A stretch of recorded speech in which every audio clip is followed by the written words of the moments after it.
morning. I'm Lisa Miller, and I'm a volunteer with the MAine Families Network, which is an organization that encourages vibrant and resilient families in communities. And we're holding this conversation today because we believe that parents have a huge role to play in their children's education. And we think parents are rather natural educators. There's nothing structured or credentialed about it. There are opportunities for parents day in and day out to begin their children's education. It's within all of our families to give our children the critical skills, values, and ethics that we want them to carry on through life. We're holding this discussion today with some everyday people to explore their parenting styles and see what we can learn from them. I have with me today, on my left, Chris Albee, who is a married father of 11 children, 2 of whom are adopted. The age range is from infancy to 22 years old, and he works in auto sales, is a former boxer, and also teaches the sport. And to his left is Rachel Brewster, who is a very busy, somewhat tired, single mom of 3, ages 6, 3, and 18 months. She works here at UMA. She's a full-time student here at UMA and is aiming to be credentialed both in early education and as a CPA. Is that correct? Is there anything else you're going to try and do? My goodness, it's well, there's a minor in photography and a minor in small business management as well.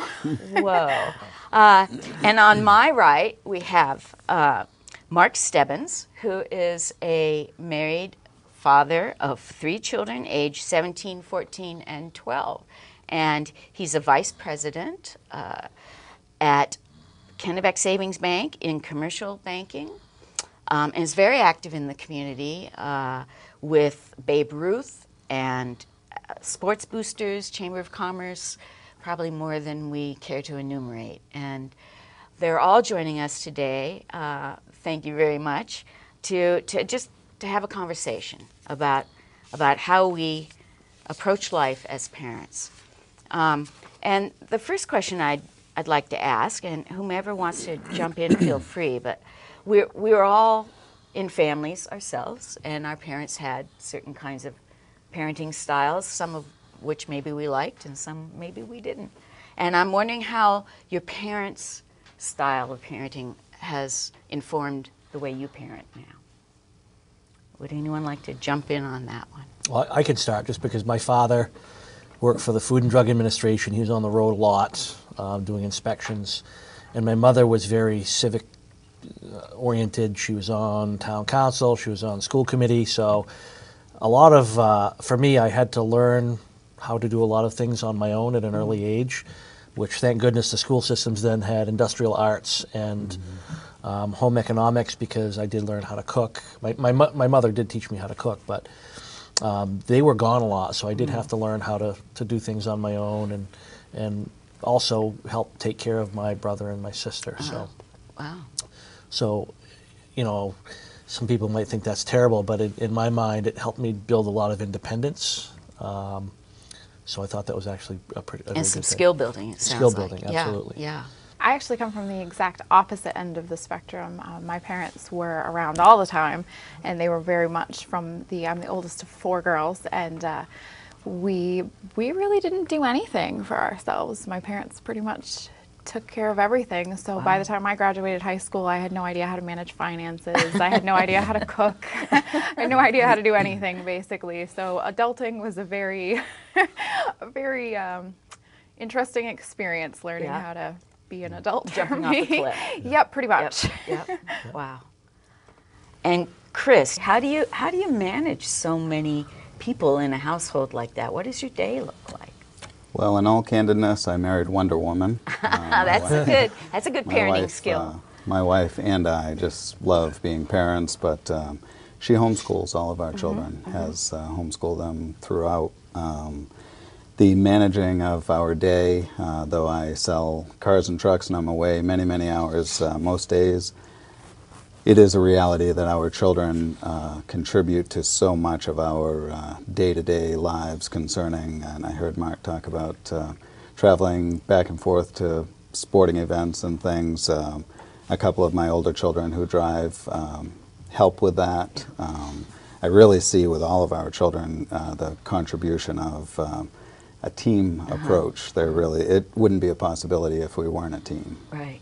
And I experienced, as a youngster, my mom was a single parent, absolutely wonderful lady, self-proclaimed human rights activist, Wow. and just a wonderful lady whom, to my sister and my brother and I, just spent as many hours as she could with us when she wasn't out of the home working.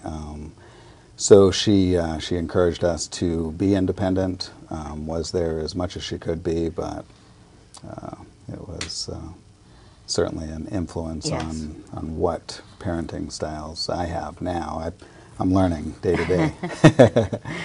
We're always learning. That's true. So, so Rachel, it sounds like we all juggle work, family, community, school. Yep.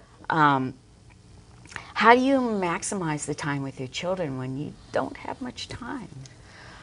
It's a challenge. Some days are better than others, to be honest. But I get a lot of support from my mom. She helps me watch the kids a lot, so she's usually the one that watches the kids when I'm working. And I try very hard to make sure that the time that I'm with my children, that I'm with my children, that I'm trying not to be preoccupied with other things. And if I do have something else to do, I try to get them involved in it. So if I'm doing homework, I get out coloring books and crayons and pencils, and they sit down and they do their homework. And if I'm doing dishes, then I put all of the plastic dishes in a bucket on the floor and they wash the dishes. If we're cooking, they cook with me. I just try to, because I mean, realistically, being a single parent, there's a lot of things that I have to take care of, and sometimes that does cut into the time that I'm with my children. So I just try to get them involved in that. Plus, coming from a family where I did not know how to do anything for myself once I became an adult, I feel very strongly about creating an environment where my kids are going to learn how to do things for themselves. I always say I'm not raising children, I'm raising adults. Like, that's my ultimate goal, is to not produce, but like to raise people that are going to be functioning adults, that are going to be able to contribute to society and be able to take care of themselves. And hopefully when and if they become parents, that they're going to be able to raise children that are going to be adults as well. So that for me is just trying to involve them in every aspect of anything that I'm doing. And be present in their lives. And be as present as it is humanly possible to be. So another question I have, and maybe perhaps Mark, you can step in on this, or anyone else. You touched on it a little.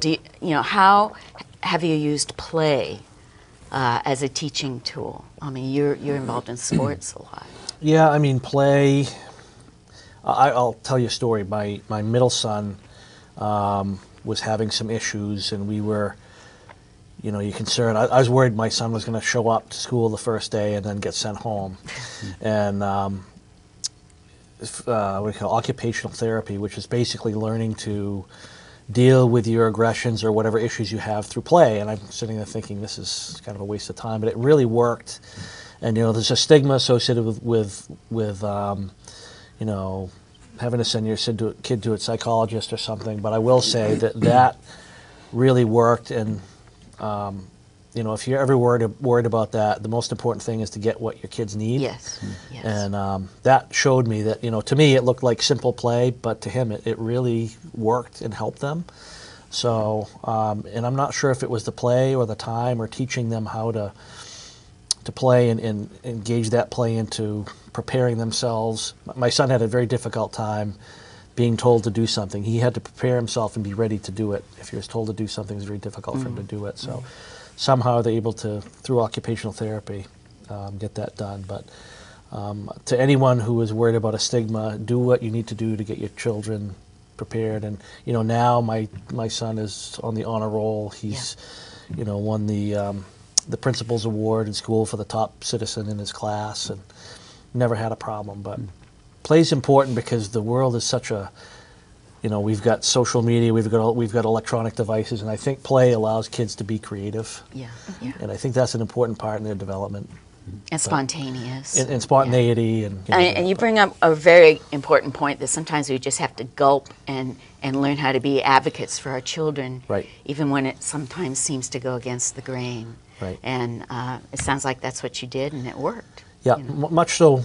More my wife. You know, Yeah. Again, I was really worried about the stigma of having to send my child to a Right, psychologist, but watching him go through that process and how much of a difference it made in them, I will say, don't hesitate. You know, because if you don't do what you need to do, I think that's where we can run into problems. Yes. So, Chris, how does play work out in your family? Is it an important part of your children's lives? It definitely has been. What just came to mind was 3 of our children who are 3, 5, and 8 years old. I was watching over the last few days. My 5-year-old boy my 3-year-old boy will regularly occupy himself with various toys, whether it's Legos or action figures. And as I did as a youngster, I can hear him speaking the voices of these little figures interacting. And it's just encouraging to hear and see him occupying himself, but using his imagination at the same time. And the same thing with my 5-year-old and 8-year-old daughter, hearing them talk with one another. And if I'm not really paying attention to the conversation, I'm not really certain at times whether it's an actual conversation or they're playing, and then I observe that they're just simply living out this imagination and living out this natural happening, this natural play. It's great. It's just natural development that happens when they're interacting with one another, and so that's in reference to play. Imagination is an important thing to foster and cultivate. I agree. Yeah. So, Rachel, are there, let's see, you have a 6-year-old. A 6-year-old, a 3-year-old, and 18-month-old. You know, as parents, we often look for ways to nudge our children towards reading or towards understanding math. Are there some ways that you do that a little bit? Now, they're pretty young. They are pretty young, but as Maria Montessori said, first of all, play is the work of the child, and I feel like at that age range, really 8 and under is where play is a fun, like that's how you learn things. That's how you learn everything. I mean, when we're playing, we're counting blocks. We're talking about the colors that the different balls are. We're reading. We do lots and lots and lots of reading.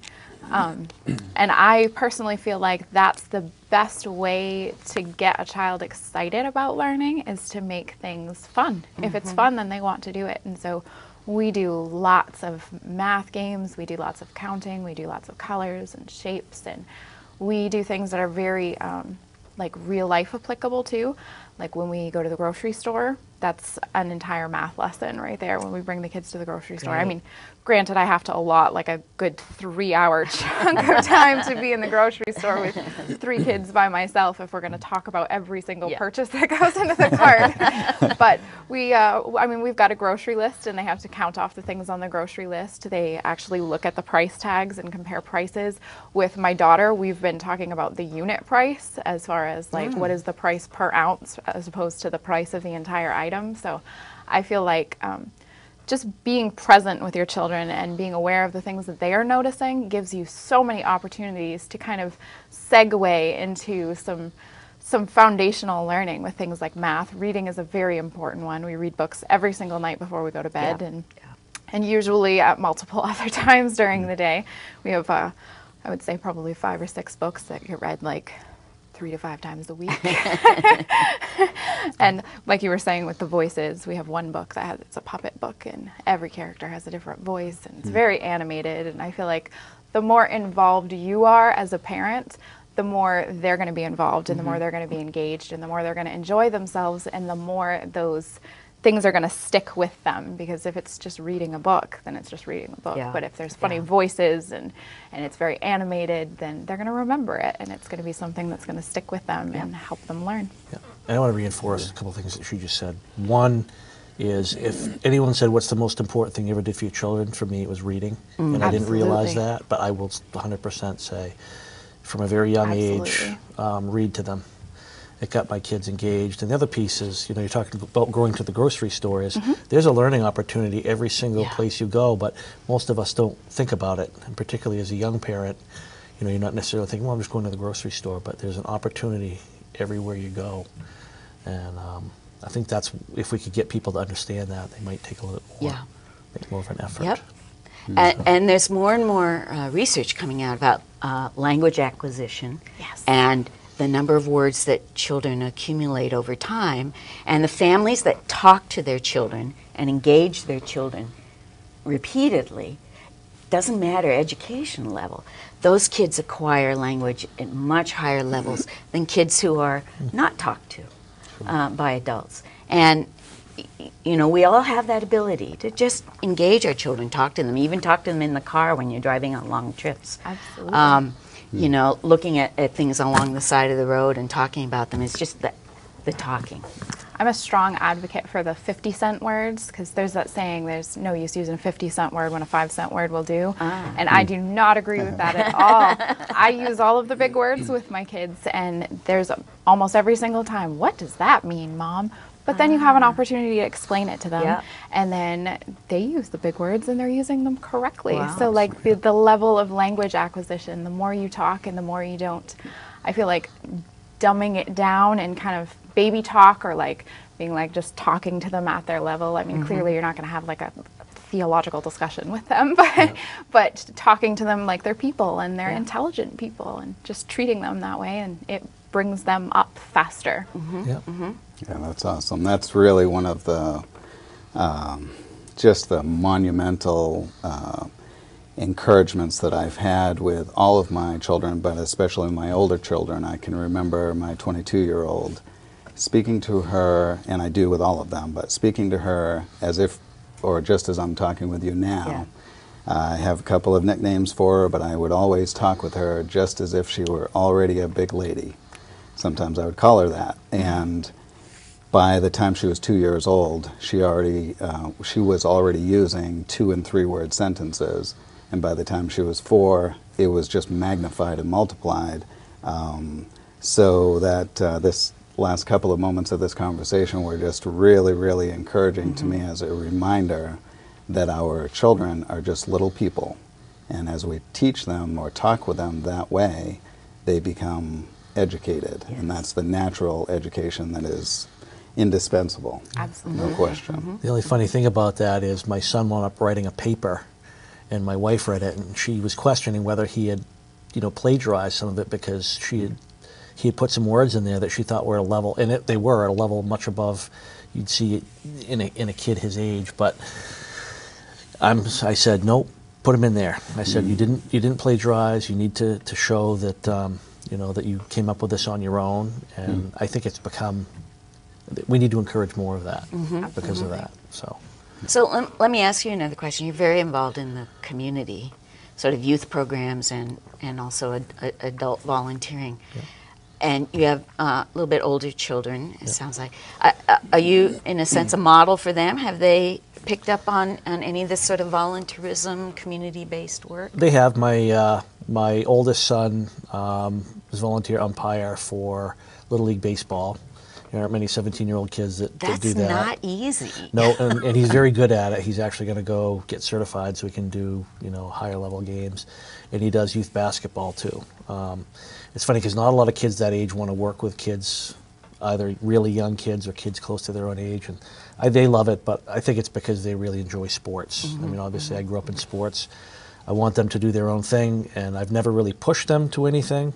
I'm glad that they enjoy sports, but it was kind of a natural thing. I made it very clear to my wife early on I didn't want to push them into really doing anything. So Yeah. But part of it is bringing your kids along.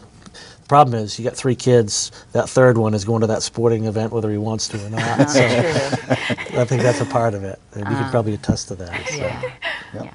Well, I remember dragging my 6-year-old and my 3-year-old to all of my women's softball games twice a week, and everybody there were mothers to my children. You know, we all held each other's kids, and they grew up. Well, one of them grew up liking sports, the other one grew up hating sports. So I don't know what that says, but so Chris, I know faith is an important part of your life, and how is that woven into being a parent? Well, simply, it's not simple, but in reference to some of the education, as I mentioned, we chose to homeschool. So we use Christian Liberty Press, Bob Jones University curriculum. Faith itself, have some of our conversations with my children of all ages, referencing and emphasizing the importance of trusting God in everything that they do or everything that they experience, and even, or I should say especially, the things that they have challenges with. It's a part of our life in general, or basically, but I guess a big part of the impact that it has on our family and on our children is that we simply know that there are a lot of things that we can do. We've talked about independence. There are a lot of things we can do on our own, but there are some things we can't do without God.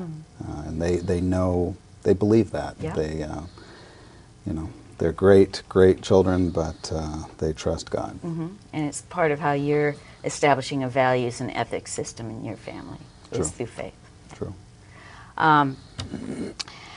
Rachel, how do you, again, your kids are kind of young, but boy, you work with them a lot, it sounds like. A lot. How do you help them make good choices?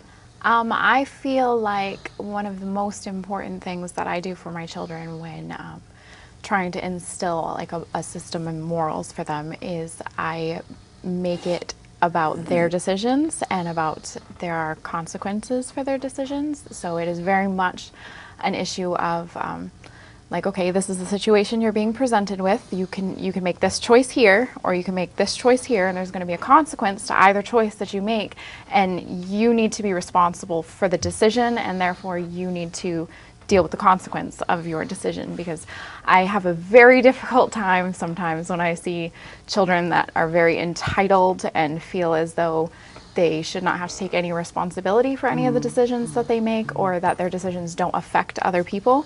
And so for me, I feel like that's very much one of the things that I'm trying to instill in my children is as far as like you might be really angry right now, but like just because your little brother made you angry does not mean that he is responsible for you lashing out at him and you being in trouble. Like, you are the one that made that decision. It's okay to feel angry, but you have to handle it in a healthy way. And if you don't handle it in a healthy way and you get put into a timeout, then that was your decision and that is the consequence of your decision, and you're going to have to deal with that, and hopefully it will reinforce that next time you're not going to make that same decision. So that's a very big thing in my house. Like, whenever my children are like, I'm like, okay, think about what you're doing right now. Actions Let's have make a wise consequences. decision. Yeah. Do you have any ways that you help your children make good choices? Technology, screen time, Yeah, I mean, you have to talk about it, and you have to talk about things that are uncomfortable. We didn't have social media. I didn't have to worry about. If I made a mistake when I was a kid, I was lucky enough to not have anyone around to see it, or have someone who had a phone or a device to capture it. And that was one of the things I had a real hard time with, is all of a sudden you have to have discussions with your kids about using their devices properly. And so part of it's getting in a zone where you're uncomfortable, but you're having to have that discussion with your kids. Yeah. So, and I don't know, my 17-year-old is the only one who has a phone. The other kids have iPods, but that was an interesting discussion. Yeah, I bet. And because the first thing they say is "Dad," they don't want to hear it, or they don't want to talk about it. But it's like, you have to talk about it. So, there's such a pervasive part of our lives. Even, you know, you see infants in grocery stores playing with mom's phone, you know, while she's looking for something on the shelf, and from a very early age, they come to think this is a toy and a tool, and we have to work with them about appropriate use of that tool. Well, it's also, the other part of it too is, you know, I have to let him do that because that's how kids communicate today. But I got him out of school. George Mitchell spoke at the recent Kennebec Valley Chamber event, and he is taking an AP government class. So I got him out of school, and he came to a chamber event, and he was surprised at how many people knew each other and talked to each other. And I was just kind of blown away by that. And he enjoyed the experience, but I think it opened his eyes that, you know, face-to-face communication and talking to people is still an important part. And you know, how do you know that person? Well, how did you meet them? Well, I just went up and talked, you know, stuck my hand out and said, "Hi, my name's Mark Stebbins." So that was an interesting. I actually learned something from that. So, Chris, with your huge age range of children, is technology, screen time, phones, are there certain rules in your house or issues you've run across that you've had to deal with as a family? Yes, yes, and yes. Yes, yes, and yes. We do have minimal screen time. You know, we just do what we can to have as little of that as possible. There's way more of it than I really am comfortable with and wish I could say there is, or what have you. Our children deserve for us to give them the warnings like I heard Mark describe and have those uncomfortable conversations. They deserve for us to, just like in every other area of their lives, we have to be far more influential than what those devices can be. And I'll ask you, Rachel, I mean, you've got little squirts, right? Oh, yeah. And you're bringing them up, you know, in this technological world with screens everywhere. What are you trying to kick them off with in terms of? Well, we actually don't have TV as far as like actual TV programming. We do have a TV and a DVD player, but I feel like that gives me a lot of control on what they're watching. So there is not a single thing that my kids watch that I have not sat down and watched with them, so I know what they're watching. We do a lot of educational programs. And I do try to limit it as much as possible, but realistically for me, like being a single mom, when I get home from work and the kids are all, and I'm trying to get dinner ready, like I'll put a half-hour episode of Dora on, and you guys can learn some Spanish while I get dinner on the table. And so, I mean, it is, I feel like technology is something that is a very useful tool if used correctly. I don't let the TV babysit my children, but I do feel like allowing some use of technology, like we do have a tablet that is for my kids, and there's a lot of educational programs on my tablet for my daughter specifically because they use iPads in her first grade classroom. And so they have first grade, yep. They have spelling programs and they have math programs that they use in the classroom, and so we have downloaded those same spelling and math programs onto the tablet at home. So she does like we're able to upload her spelling list for the week, and she's able to play the math games or the spelling games, and there's math games. And so I do allow some of that. It is difficult sometimes because I feel like if left unchecked, that girl would not set the tablet down for 6 straight hours. So I do try to be very much on top of it. It is a little difficult because where I am a full-time student and I take primarily my classes are all online. So I spend a lot of time on the computer because with 4 college classes, like, and they're all online, like there's a lot of computer time that's necessary to get that accomplished. I do try to do most of that after the kids are asleep. Like they go to bed at 7 o'clock, and usually 7 to midnight. That's homework time right there. But there is a certain element of it that I feel like is useful. However, I'm somebody that's like, hey, we have blocks and we have books. And let's run around outside or something. So, but you bring up a couple of good points. I mean, let's be honest, who hasn't used TV to keep our kids occupied while we try to get something done? I mean, we've all done that, and let's just admit it.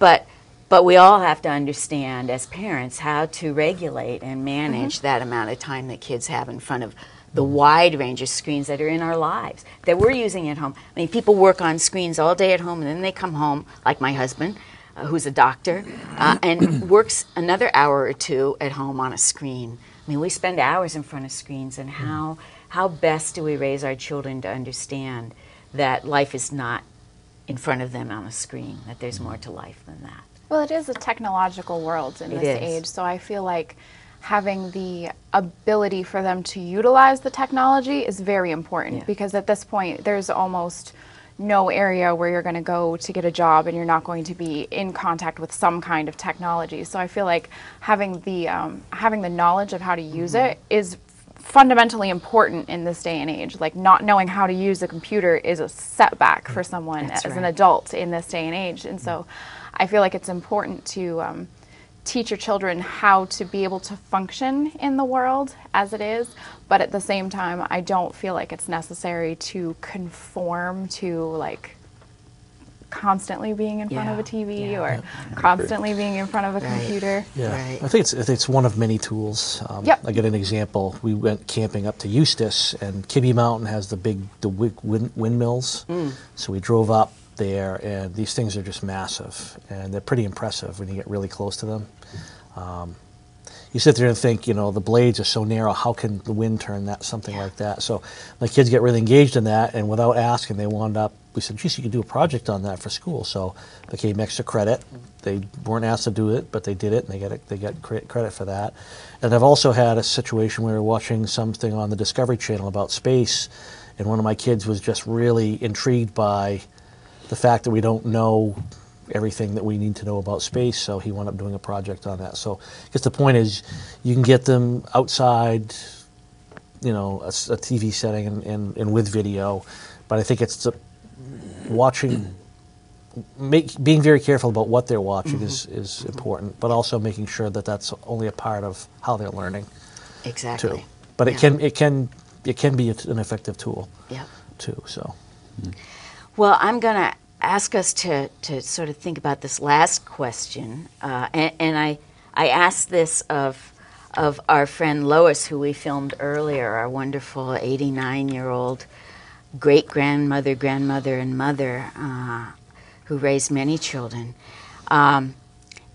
If you're going to give some advice to your children when they are adults, well, you have one, and they have their own children and start raising their children, is there a little bit of advice you might give them in terms of raising kids? Who wants to jump in on that one? I always say, anytime anybody ever asks me, the best piece of parenting advice I have ever gotten is that if your child is happy and healthy and you are happy and healthy, then what you're doing is working.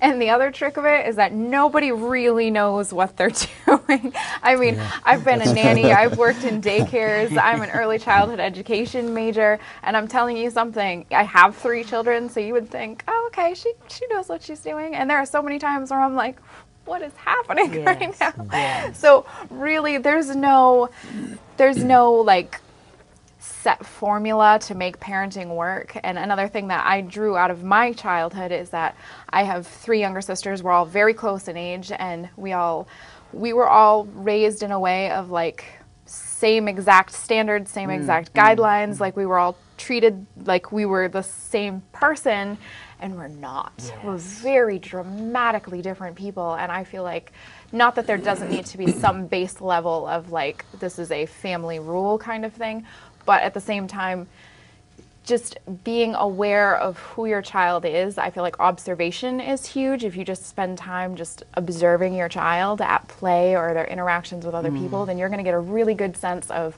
who your child is as a person, what their personality is, what their learning style is, the things that motivate them, and being able to meet your child where they are at. But there's no right way, and there's no set way. I mean, there's some pretty fundamental, like, maybe you shouldn't do that. But as far as like across the board parenting advice, I just don't think that it's possible to make one sweeping statement that's going to apply to every single child. How about you, Chris? You have a lot of experience. Well, one that I pointed out earlier, I'll encourage my children to talk to their children as young people, or as if they were already older than they are. Not always. I mean, I love to use those nicknames and speak in baby talk, so to speak, but just simply to talk with their children.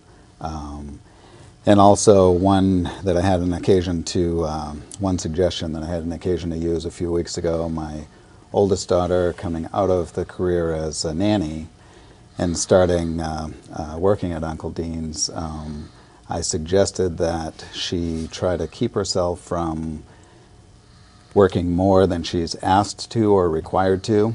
I wish I could say in auto sales I chose that more often, but the reason I was able to, from experience, suggest that is that she, that I overwork. Yes. Yeah. But the reason I encouraged her in that is that the time that I spend away from my children has been a challenge. So I would encourage my children to spend as many hours with their own children as they can. We hardly ever get a chance to have one-on-one time. Not hardly ever, but it's fleeting. Hard. Yeah. So to spend less time at the office and more time with their children is what I'll encourage. Wow. How about you, Mark? That's important. Again, I go back to from starting very young, always read to your children. Start, don't stop. Teach your children how to respect other people from a very early age, how to introduce themselves to people, not to be afraid, meet as many people as they can. I don't think that there's a correct way. There's obviously things that we don't want to do as parents, but it's amazing. I think spending time with your kids can solve a lot of problems. Honestly, if you read the story of the homeless to Harvard, not a situation where this girl wound up being homeless and going to Harvard. Her parents didn't spend any time with her, and somehow she turned out this amazing person. Yeah. So I think you tend to be more successful when your parents are there and available to you. They're there. I mean, you really look at it. I don't think when people say, geez, how did you become to be so successful? I think 9 times out of 10 people are going to talk about their parents. So great. Be there. Well, thank you. This has been fun, and we've seen, I think, a wide range of issues talked about today, of being present with your children, reading to your children from an early age, talking to them a lot, finding everyday places to start educating your children, modeling certain behaviors that you want them to adopt, and just gently guiding them up to healthy adulthood, which is what all parents want for their children. We hope today's discussion will help you, as you watch this, integrate some low-key methods into your parenting in terms of guiding and educating your children. And that brings to mind what's next. The MAine Families Network will be posting this video on its website and in YouTube, and we will we hope you'll stay in touch with us. Check us out at mainefamiliesnetwork.com. Look for us on Facebook. I think you go up to the little search column and type in MAine Families Network and you'll find us. We hope to have some other resources online soon and perhaps some other discussions like this in the future. I'd really like to thank our guests, Mark Stebbins, Chris Albee, Rachel Brewster, for joining us. And remember, children are natural learners and it all starts at home. Thank you.